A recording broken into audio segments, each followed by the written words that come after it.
नमस्कार। आयुर्वेद और योग में मैं डॉक्टर पूजा आप सबका स्वागत करती हूँ। इस वीडियो में हम देखेंगे आयुर्वेद के अनुसार ऋतुचर्या इस संकल्पना में क्या बताया है। तो फिर आइए शुरू करते हैं।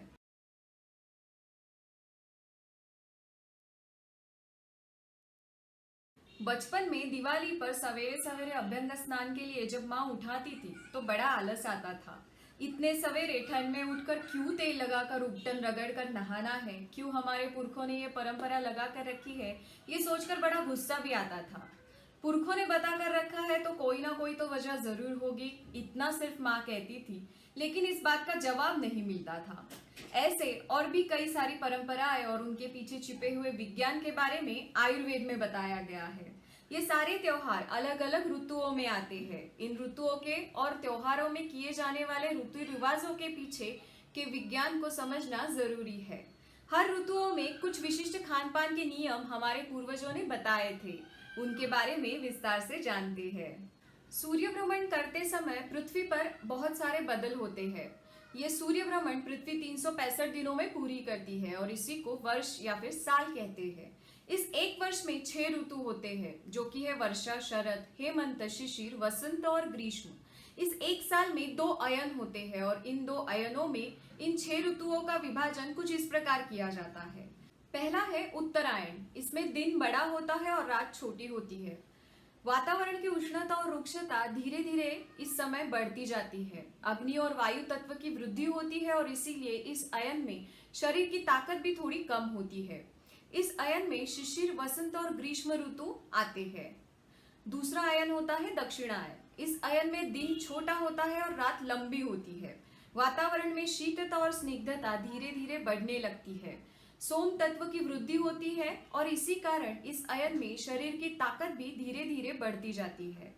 इस अयन में वर्षा, शरद और हेमंत ये 3 ऋतु आते हैं। इन 6 ऋतुओं का और अयनों का शरीर पर और शरीर में बसने वाले त्रिदोष, सप्तधातु और मलों पर प्रभाव पड़ता है। अगर बदलते ऋतु के अनुसार खान पान और लाइफस्टाइल नहीं बदली तो उसका असर त्रिदोष, धातु और मलों के संतुलन पर होकर वो संतुलन बिगड़ता है और बीमारियां होने लगती है। हर एक ऋतु में किस प्रकार का खान पान करना है, किस प्रकार के लाइफस्टाइल आपको अडॉप्ट करनी है, इसके बारे में आयुर्वेद में विस्तार से वर्णन किया गया है और इसी को ऋतुचर्या कहा जाता है। ऋतु में आचरने की जो चर्या यानी जीवन शैली है, उसका मतलब है ऋतुचर्या। ऋतुचर्या वर्णन करते समय आहार का मुख्यतः विचार किया हुआ है, क्योंकि आहार से शरीर बनता है और बिगड़ता भी है। और अगर आहार सही ना हो और उसके साथ बदलते हुए ऋतुओं का परिणाम मिल जाए तो शरीर बीमार होने की संभावना होती है। अगर उदाहरण के तौर पर देखा जाए तो अगर ग्रीष्म ऋतु में जब गर्मी बढ़ी हुई होती है, उस समय अगर आप स्पाइसी, तीखा, तला हुआ या खाने में आए तो आपको एसिडिटी की तकलीफ होती हुई दिखाई देती है। इससे आप समझ सकते हैं कि बदलते हुए ऋतुओं के साथ खान पान में बदलाव लाना कितना जरूरी होता है। हमारे यहाँ जो त्योहार हम मनाते हैं, उन हर त्योहारों में कुछ विशिष्ट खाद्य पदार्थ भी बनाए जाते हैं, जैसे कि दिवाली पर पूरण पोली, मकर संक्रांति पर तिलगुल, अक्षय तृतीया पर आम पन्ना, आम रस। इन खाद्य पदार्थों को उन्हीं त्योहारों पर खाने के पीछे भी विज्ञान छुपा है। इन ऋतुओं में हमारे शरीर को जिन पोषक तत्वों की जरूरत होती है वो इन खाद्य पदार्थों से पूरी की जाती है और इसीलिए उन त्योहारों पर उन्हें खाने के लिए कहा गया है। ऋतु और आयुर्वेदिक पंचकर्म चिकित्सा का भी परस्पर संबंध होता है। जब ऋतुओं में गलत आहार विहार यानी गलत खान पान और जीवन शैली की वजह से त्रिदोष असंतुलित होकर बीमारियां आती है, उस समय ये बढ़े हुए दोष पंचकर्म करके शरीर से बाहर निकालना जरूरी हो जाता है। बढ़ा हुआ कफ दोष वसंत ऋतु में वमन द्वारा बाहर निकाला जाता है। बढ़ा हुआ वात दोष वर्षा ऋतु में बस्ती द्वारा बाहर निकाला जाता है और बढ़ा हुआ पित्त दोष शरद ऋतु में विरेचन द्वारा बाहर निकाला जाता है। इस प्रकार इन ऋतुओं में बढ़े हुए दोष योग्य पंचकर्म द्वारा शरीर से बाहर निकाले जाते हैं। लेकिन आयुर्वेद के अनुसार ये पंचकर्म सिर्फ बढ़े हुए दोषों को निकालने के लिए ही करने तक के सीमित नहीं होते।